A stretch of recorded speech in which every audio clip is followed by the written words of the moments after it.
What's up guys? Welcome back to the channel. Welcome back to another video and welcome back to the garage. Today we're going to be talking about good debt versus bad debt. Now I'm going to walk you guys through the debt that I currently have, and I'm going to tell you whether I believe it's good debt or whether I believe it's bad debt. Now the reason I share this with you guys is I know a lot of you guys are looking for additional ways to create more income. Somewhere down the line, you will have to make a decision if you want to take on debt in order to finance those additional streams of income. I got to a point where I decided debt was something I needed to do in order to grow my additional streams of income, specifically real estate. So let's dive into the two areas of debt that I currently have, and I'll walk you guys through, again, like I said, whether I believe it's good debt or whether I believe it's bad debt. So let's start with my real estate. Now I have real estate debt currently that I believe is good debt. Let me tell you why. When I think about a loan, the things I think about as it relates to real estate loans is, can I get a long-term mortgage? Can I get a fixed long-term interest rate? Can I avoid prepaid penalties? So if I want to sell the property and pay the loan off, I can get out of the loan early without my lender charging me a prepayment penalty. And then the fourth thing I look for is, do I have any other restrictive covenants in my loan agreement or my promissory note that's going to hinder me from maximizing the return on that particular real estate investment? Let's walk through those four categories I just talked about. Are they long-term mortgages? Yes, they are long-term mortgages. What do I consider a long-term mortgage? I consider a term of 10 years or longer long-term. In my case, all of my mortgages are 30-year mortgages. The first test, whether it's a good debt from a mortgage perspective, has been met. The second test is the interest rate. For me personally, I have fixed interest rates for the full 30 years of my mortgage loan. No adjustments. It's not variable. They're fixed. Why is that important? Because what I want to make sure I have and can do is determine what my principal and interest expense is going to be on my mortgages, because that's going to directly impact the profitability of each one of my properties. So the benefit to me is having a 30-year loan and then having an interest rate that's 30 years, that's fixed and can't change. Now my principal and interest mortgage payment is predictable. It's never going to change, and I can always count on it being the same thing. No matter what happens with the economy, I can always know my principal and interest on my mortgage payments are not going to change, which is extremely, extremely helpful. So that's the second test that my real estate debt has passed as it relates to whether it's good debt or not. The third thing is, do they have any prepay penalties in my loan documents, in my promissory note? And to answer that question, no. I can prepay as much or as little as I want without any penalties from my lender.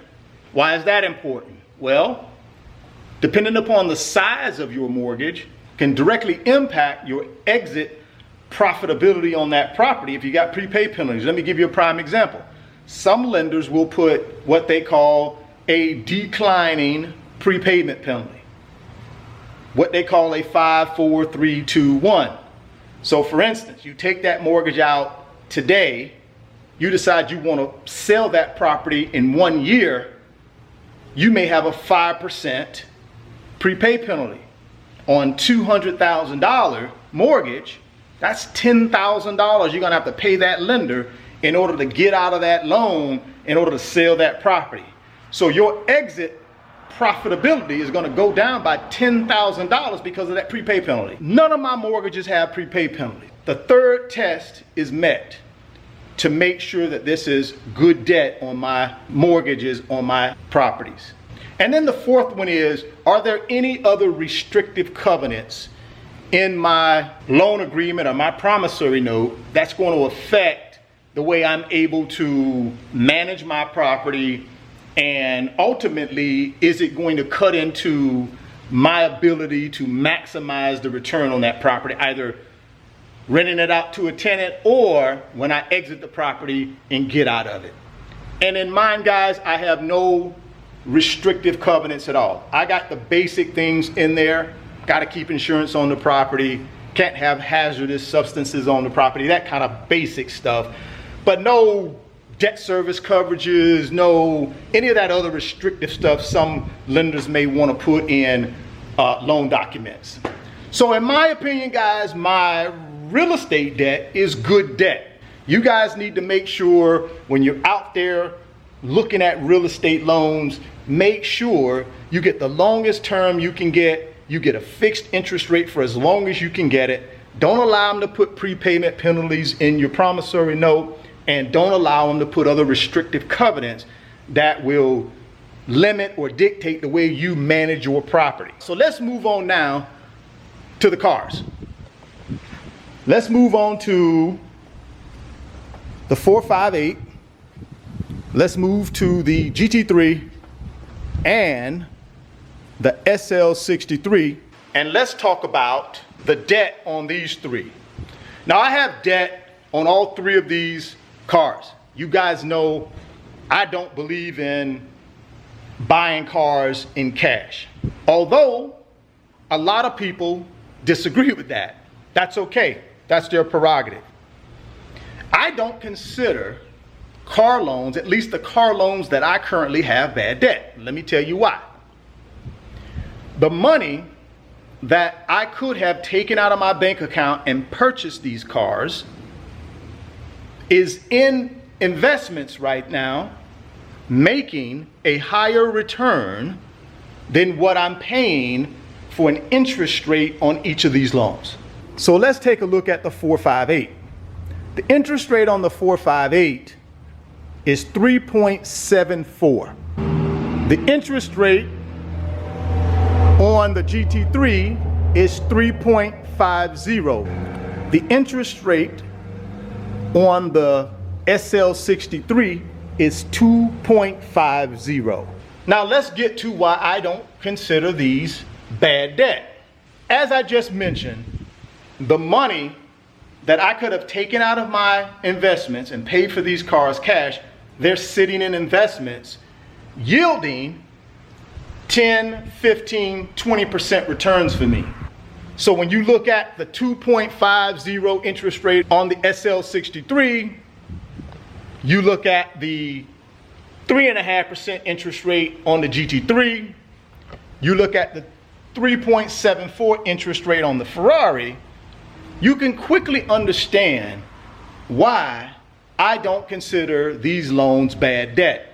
Now, I would consider them bad debt if the return on the money that I have sitting in my bank accounts and in my investments was not yielding a return greater than what I'm paying on the bank loans for these cars. Then at that point, yes, in my opinion, it would be bad debt.